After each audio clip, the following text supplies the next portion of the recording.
The notification came through at 2:47 p.m. on a Thursday. My phone buzzed during what should have been a routine family dinner at Mom and Dad's house. I glanced at the screen and saw the storage facility alert. Unit 247 access log updated. I didn't react. Not yet. You're on that phone again, Dad said from across the table, his tone carrying that familiar edge of disappointment. Always buried in that screen. No wonder you can't hold down a real relationship. My sister Jennifer smirked from her seat beside Mom. At 32, she'd built what the family considered a proper life.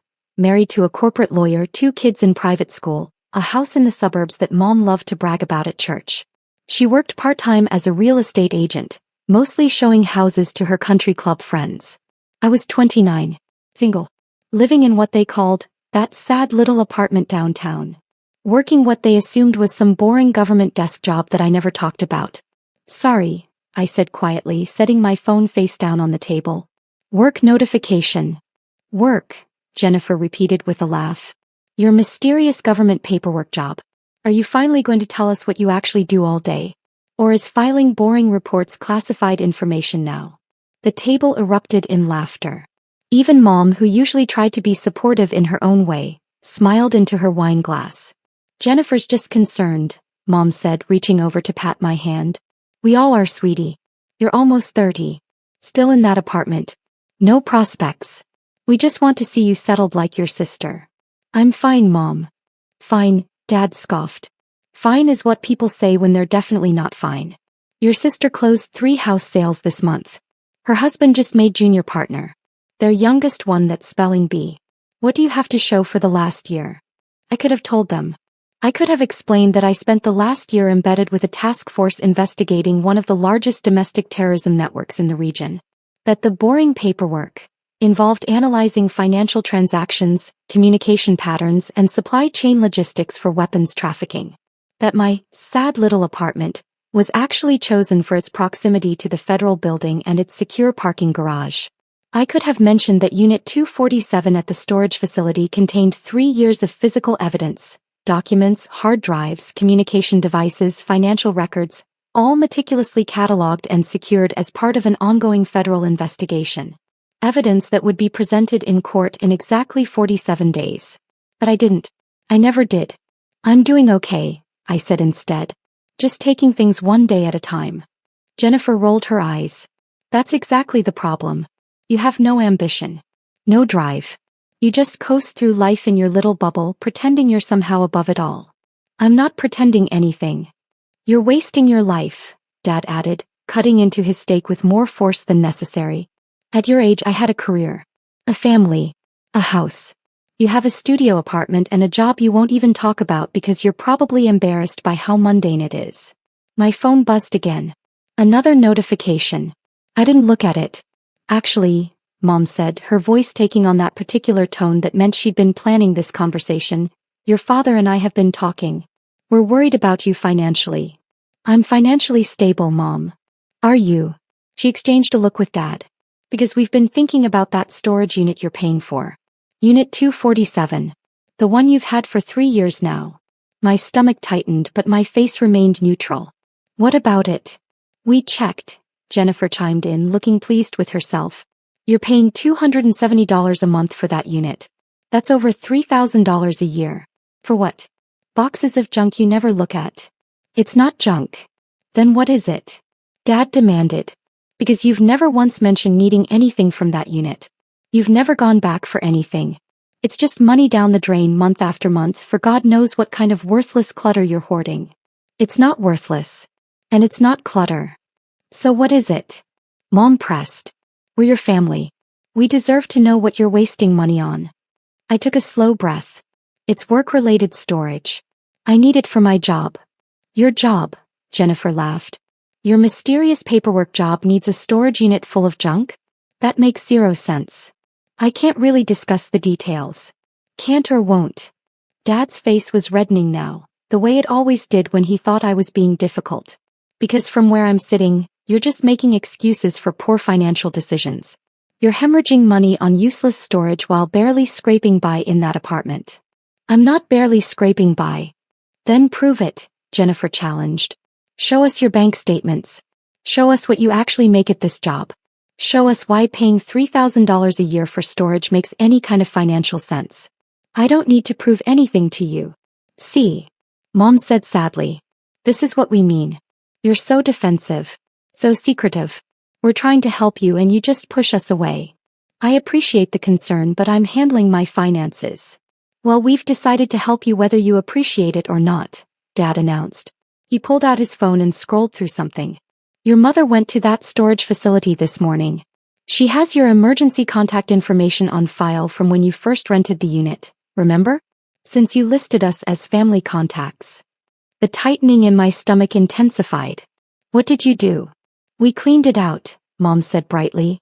The facility manager was so understanding when I explained the situation. How you'd been struggling financially, making poor decisions, hoarding things you didn't need. We showed our IDs proving we were your parents and emergency contacts. They let us access the unit. You had no right. We had every right, Dad interrupted. We're your parents. We're trying to save you from yourself. Your mother spent 4 hours sorting through all that junk today. Boxes and boxes of old papers, electronics, random files. Nothing important. Nothing worth keeping. Jennifer was smiling now, that satisfied smile she always wore when she thought she'd won. Mom was amazingly practical about it. She called a junk removal service and they hauled most of it away. The electronics went to a recycling center. Some of the furniture pieces went to Goodwill. And the best part, Mom added, clearly proud of herself, is that we found a dealer who was interested in some of the items. Old filing cabinets, some equipment, boxes of cables and technical things. He paid us $800 for the lot. $800, Dad repeated. For junk you were just letting sit there. We're going to put that money toward canceling the storage unit and getting back your deposit. Should cover the early termination fee and leave you with a couple hundred extra. I sat very still. My hands were flat on the table, completely steady. My breathing was even. My voice when I spoke was calm. I need you to tell me exactly what you removed from that unit. Everything, Mom said happily. Well, almost everything. We left a few personal items we thought might have sentimental value. Some old photos, a box of books. But all the clutter? All those endless files and electronics and random junk? Gone. The unit is practically empty now. You can cancel it next month, Jennifer suggested. Save yourself that wasted money. Use it for something practical like a gym membership or therapy or something. My phone buzzed again. Then again. 3 notifications in rapid succession. There you go again, Dad said irritably. Glued to that phone like a teenager. Can you not be present for one family dinner? I picked up my phone. 4 messages from my team lead. 2 from the evidence custodian. 1 from the assistant director. I need to make a call, I said quietly, standing up. Oh, come on, Jennifer groaned. We're in the middle of dinner. Your mystery job can wait 30 minutes. This can't wait. This is exactly what we're talking about, Mom said, her voice taking on a hurt tone. You can't even enjoy a family dinner without running off to deal with whatever drama you've created at work. This is why you can't maintain relationships. This is why you're alone. I walked out of the dining room and into the hallway, already dialing. Chief. My team lead, Agent Marcus Webb, answered on the first ring. We have a situation. I know. What's the status? The facility's security cameras caught everything. Your mother and sister accessed Unit 247 at 9:23 a.m. They removed approximately 85% of the contents over a 4-hour period. We have footage of them loading multiple vehicles with boxes, filing cabinets, and electronic equipment. Where did it go? Some went to a junk removal service called Clean Sweep LLC. They confirmed they picked up approximately 2 tons of materials and took it to their processing center. We've already secured that location. Nothing was destroyed yet. And the rest? Your family sold approximately 40% of the electronics and equipment to a second-hand dealer called Tech Recyclers Plus. The owner confirmed the purchase. He paid $800 cash for items including 3 external hard drives, 2 laptops, a document scanner, multiple USB drives, 4 filing cabinets containing documents, and several boxes of cables and equipment. My jaw tightened, but my voice remained steady. Those hard drives contained encrypted backups of financial transaction records for the Northwood case. The laptops had forensic images of communications from the trafficking network. The filing cabinets contained original documents establishing the money laundering chain. I know, Chief. We've already notified the assistant director. She's in contact with the U.S. Attorney's office now. What about the dealer? Has he accessed any of it? Not yet. We've had eyes on his shop since we got the alert. He's closed for the day, said he was planning to process the new inventory tomorrow morning. Get a team there now. Secure everything before he opens those drives or touches those documents. I want everything photographed in place, chain of custody established, and transportation back to the federal evidence locker within 2 hours. Already in motion. Teams en route. But Chief, we have a bigger problem. Tell me. Your family's actions constitute evidence tampering in a federal investigation. They removed, sold, and disposed of materials that were secured as evidence under federal seal. The U.S. Attorney is going to have to address this. I closed my eyes briefly. I understand. There's more. Your sister posted about it on Facebook. About 40 minutes ago. She wrote a whole post about how they staged an intervention to help you clean out your hoarding storage unit. She included photos of herself and your mother loading boxes into her SUV. She tagged your mother and several family friends. Photos. Multiple. Clear images of them removing sealed evidence boxes. One photo shows your mom holding up a filing cabinet with visible case labels. Another shows your sister loading a box marked Financial Records Northwood Investigation. She captioned it, "Finally getting my sister to be practical about money. Send me screenshots of everything." Already in your secure email. But there's one more thing you need to know. What? Your mother told the storage facility manager that you were mentally unstable and making poor financial decisions. She signed a form claiming she was acting in your best interest as your emergency contact. The facility manager believed she was helping a struggling family member. The manager didn't call to verify with me? Your phone was listed as out of service in their system. Someone had called 3 days ago claiming to be you and said you were changing numbers. Asked them to note the account. My family set this up. Looks that way. They planned this, Chief. This wasn't impulsive. I heard footsteps behind me. Mom appeared in the hallway looking concerned. Sweetie, is everything okay? You've been on the phone for 10 minutes. Your food is getting cold. I held up one finger, turning slightly away. Marcus, I need you to document every second of this. Every piece of evidence secured, every chain of custody established, every communication logged. This has to be airtight. Understood. What about your family? What about them? Chief, they've committed a federal crime. Multiple crimes. Evidence tampering, obstruction of justice, unauthorized access to secured materials. The U.S. Attorney is going to have to pursue charges. I know. These are serious charges. Your mother and sister could be looking at prison time. I'm aware of the consequences, Agent Webb. Secure the evidence. I'll deal with my family. Yes, ma'am. I ended the call and turned back to Mom, who was watching me with a mixture of concern and irritation. Is everything all right? She asked. You look upset. We need to go back to the dining room. I need to talk to everyone. This is about the storage unit, isn't it? She sighed. I knew you'd be annoyed at first, but you'll thank us eventually. Sometimes family has to make hard decisions for the people they love. Mom, please just go back to the dining room. We walked back together.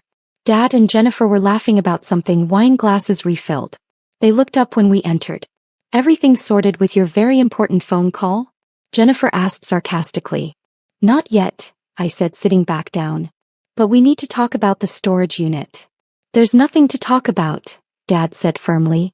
What's done is done. You should be grateful that your mother spent her entire day helping you instead of being defensive about it. I need you to tell me exactly what you did with everything you removed. We already told you, Mom said, sounding exasperated. Junk removal service took most of it. Some went to recycling. We sold the electronics to that nice man at the tech shop. Got you $800. That should help with your rent. I don't need help with my rent. Obviously you do, Jennifer interjected. Otherwise you wouldn't be wasting money on useless storage. Mom did you a favor. The least you could do is say thank you instead of being ungrateful. Did you look at any of the files? Any of the documents? Of course not, Mom said. They were just boring work papers. Financial statements and reports and things like that. Nothing personal. Nothing important. Did you see the labels on the boxes? Some of them had labels, she admitted. Work stuff. Case files or something. We figured they were old papers from some project you'd finished. Why would you need to keep work files in personal storage anyway? Doesn't your office have file rooms? Some work files require special storage. Well, these were just taking up space and costing you money, Dad said. Your mother made an executive decision. As your parents, we have a right to step in when you're making poor choices. You had no right to access that unit. We were your emergency contacts, Jennifer reminded me. The facility manager agreed that it was in your best interest. If you didn't want family accessing your stuff, you shouldn't have listed us as contacts. My phone rang. I glanced at the screen. Assistant Director Rebecca Morrison. I need to take this. No, Dad said sharply. You need to finish this conversation and this dinner. Whatever work drama you've got going on can wait until... I answered the call. Morrison. Chief Daniels. I've been briefed on the situation. What's your current location? I'm at my parents' house. Family dinner. Are the individuals who accessed the storage unit present? Yes, ma'am. My mother and sister are both here. I need you to keep them there. Don't let them leave. Federal agents are en route to your location. 12 minutes. Understood. I'm sorry, Chief. I know this is your family. It is what it is, ma'am. The U.S. Attorney's Office is preparing arrest warrants as we speak. Evidence tampering, obstruction of justice, unauthorized access to federal evidence and conspiracy. Your mother's signed statement at the storage facility claiming you were mentally unstable may add additional charges of fraud and defamation. What about the evidence itself? Team secured the tech shop. Everything your family sold is being transported back to federal custody now. The junk removal service is cooperating fully. We should recover 90 to 95% of what was removed. The chain of custody has been documented. The defense attorneys will challenge it, but we have enough video and documentation to overcome those challenges. The trial timeline? Unchanged. 47 days. The Northwood defendants will try to use this tampering incident to their advantage, but the evidence is solid. Their attorneys will claim contamination, but our documentation is thorough. Good. Your family won't face trial for at least 6 to 8 months. But the arrests are happening tonight. I need you to understand that. I understand, ma'am. I'm sorry, Sarah. Don't be. They made their choices. I ended the call. 3 faces stared at me from across the table. Who was that? Mom asked nervously. Your boss. Assistant Director Morrison. Federal Bureau of Investigation. The silence was immediate and complete. Jennifer laughed, but it sounded forced. FBI? What are you talking about? You work in some boring government office doing paperwork. You're not FBI. I'm the chief analyst for the Counterterrorism Division's Regional Task Force. I've held that position for 3 years. That's ridiculous, Dad said, but his voice had lost its certainty. You would have told us if you worked for the FBI. My work is classified. I couldn't discuss it with family members who hadn't been security cleared. This is insane, Jennifer said, standing up. You're making this up to try to make your sad little storage unit sound important. What, were you keeping top-secret files in a public storage facility? Do you hear how crazy that sounds? The storage facility has federal-level security clearance. It's been contracted for overflow evidence storage for the past 5 years. My unit was specifically designated for materials related to the Northwood domestic terrorism case. Mom's face had gone pale. Domestic terrorism? The Northwood network has been operating in this region for 7 years.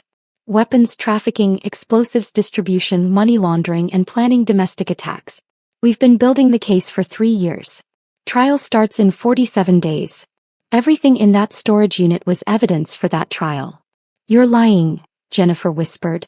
The hard drives you sold for $800 contained encrypted financial transaction records showing money movements totaling $240 million. The laptops had forensic images of communications planning attacks on federal buildings. The filing cabinets contained original documents establishing the money laundering network across 6 states. No, Mom said weakly. No, those were just old work files. Random papers. The storage manager didn't say anything about. The storage manager didn't know the specific contents. The facility is cleared for federal storage, but individual managers don't have access to case details. That's security protocol. Dad was staring at me like he'd never seen me before. You're telling us you're some kind of federal agent? I'm a chief analyst. I hold a level 3 security clearance. My work focuses on financial analysis, communication pattern recognition, and logistical supply chain investigation for counterterrorism cases. Why didn't you tell us? Mom's voice was shaking now. My position requires operational security. Immediate family members can know I work for the FBI, but specific case details, work locations, and evidence storage protocols are classified. We didn't know, Jennifer said desperately. How are we supposed to know? You never said anything. You let us think you were just some boring office worker. I did say I needed the storage unit for work. I told you multiple times not to worry about my finances. I asked you not to interfere. But you didn't say it was federal evidence. Mom was crying now. You didn't say we'd be committing a crime. You committed several crimes, I said quietly. Evidence tampering. Obstruction of justice. Unauthorized access to secured federal materials. Conspiracy to commit fraud based on the false statements you made to the storage manager. This isn't happening, Dad said, but his hands were shaking. You're our daughter. You wouldn't let them arrest your own mother. I don't have a choice, Dad. You removed evidence from a federal investigation. You sold portions of that evidence. You disposed of materials that are crucial to prosecuting a domestic terrorism network. Those choices have consequences. We'll put it all back, Jennifer said frantically. We'll call the junk people in the tech shop and get everything back. We'll return it all. We'll say it was a mistake. Federal agents are already recovering the evidence. The chain of custody has been compromised, but it's being documented. The damage is done. Sarah, please, Mom begged. We're your family. We made a mistake. We thought we were helping you. You can explain that to your bosses. They'll understand it was just a misunderstanding. It wasn't a misunderstanding. You planned this. You called the storage facility 3 days ago pretending to be me, claiming I was changing phone numbers so they wouldn't call to verify. You told them I was mentally unstable to gain access. You spent 4 hours removing materials. You sold federal evidence to a second-hand dealer. You posted about it on social media with photos showing you handling sealed evidence boxes. Jennifer's face was white. The Facebook post. Oh God, the Facebook post. With clear images of you removing materials marked Financial Records Northwood investigation. That post is now evidence in the federal case against you. Delete it, Dad said urgently. Jennifer, delete the post right now. Don't, I said quietly. Deleting it now constitutes destruction of evidence and obstruction. Everything is already documented. Screenshots have been taken. The post is part of the federal record. What's going to happen to us? Mom whispered. Federal agents will arrive in approximately 8 minutes. They'll place you and Jennifer under arrest. You'll be taken into custody, processed, and arraigned. The U.S. attorney will determine final charges, but you're looking at potential prison time. Prison. Jennifer's voice was a shriek. For cleaning out a storage unit? This is insane. For tampering with evidence in a federal terrorism investigation. We didn't know. She was crying now too. How could we possibly know? I told you it was work-related. I told you not to interfere with my finances. I asked you repeatedly to trust me. But you never said, Mom started. I couldn't say. That's what classified means. That's what operational security means. That's why I kept my work separate from family. Dad's face had gone from pale to red. This is your fault. You should have told us. You should have made it clear that. I made it clear that you shouldn't access my storage unit. You chose to ignore that. We're your parents. We were trying to help. You were trying to control. There's a difference. Headlights swept across the front windows. Car doors slammed. Footsteps on the walkway. Sarah, please, Mom begged one last time. Please don't let them do this. We're your family. You should have thought about that before you broke into federal evidence storage. The doorbell rang. I stood up and walked to the front door. Through the window I could see 4 agents in FBI windbreakers. I recognized Marcus Webb and 2 members of our team. The 4th was someone from the U.S. Attorney's office. I opened the door. Chief Daniels, Marcus said formally. We have arrest warrants for Patricia Daniels and Jennifer Morrison. They're in the dining room. My father is also present, but he wasn't directly involved in accessing the storage unit. Understood. I stepped aside and let them enter. Behind me, I heard Mom start crying harder. Jennifer was saying something about calling her lawyer husband. Patricia Daniels, Marcus said, approaching the dining room with his credentials held up. I'm Special Agent Marcus Webb with the Federal Bureau of Investigation. You're under arrest for evidence tampering, obstruction of justice, and unauthorized access to federal evidence. Mom collapsed into her chair, sobbing. Dad stood up, his face purple now. This is ridiculous. She's not a criminal. She's a mother who was trying to help her daughter. Sir, please step back, one of the other agents said firmly. Jennifer Morrison, Marcus continued, turning to my sister. You're also under arrest for evidence tampering, obstruction of justice, unauthorized access to federal evidence, and conspiracy to commit fraud. I want my lawyer, Jennifer said, her voice high and panicked. I'm not saying anything without my lawyer. That's your right, ma'am. They read them their rights. They handcuffed them. Mom couldn't stop crying. Jennifer was hyperventilating. Dad just stood there looking lost and confused. Sarah, he said as they led Mom toward the door. Please, do something. Talk to them. Make them understand it was just a mistake. I looked at him. At this man who'd spent 29 years telling me I wasn't good enough. Who dismissed my career, my choices, my life. Who'd allowed his wife and his golden child daughter to break federal law because they thought they knew better than I did about my own life. It wasn't a mistake, Dad. It was arrogance. And arrogance has consequences. They took Mom and Jennifer out to separate vehicles. Miranda rights were repeated. Doors closed. Engines started. Marcus approached me as the cars pulled away. You okay, Chief? I'm fine. Evidence recovery is complete. Everything's secured back at the federal facility. Chain of custody is documented. The U.S. Attorney says the defense will challenge it, but it won't stick. We have too much video documentation of the tampering. Good. Your family's trial will be separate from Northwood. Probably 6 to 8 months out. They'll likely be offered plea deals given that they weren't aware they were tampering with federal evidence. But the U.S. Attorney wants to make an example of this case. I understand. You should probably get a lawyer yourself. Not because you did anything wrong, but because you'll be called to testify in their trial. Conflict of interest issues, emotional complications, that kind of thing. I'll handle it. I'm sorry this happened, Sarah. Don't be. They made their choices. After Marcus left, I went back inside. Dad was still standing in the dining room, staring at the half-eaten meal on the table. How can you be so calm? He asked quietly. They just arrested your mother and sister. Because being calm is part of my job. Your job. He laughed bitterly. FBI chief analyst. And we never knew. We spent years thinking you were a failure and you were investigating terrorism. Yes. Why didn't you tell us? Would it have mattered? Would you have been proud? Or would you have found some other reason to dismiss what I do? He didn't answer. I need to go, I said. I have to file reports about tonight's incident. Document everything for the official record. What about your mother? What about Jennifer? They'll be processed and arraigned. Jennifer's lawyer husband can help her. Mom will need her own attorney. And you're just going to let them go to prison? I'm going to let the justice system work. They tampered with federal evidence. They obstructed an investigation into domestic terrorism. There are consequences for those actions. They're your family. They stopped treating me like family a long time ago, Dad. Tonight they just made it official. I picked up my phone and my keys. At the door I turned back.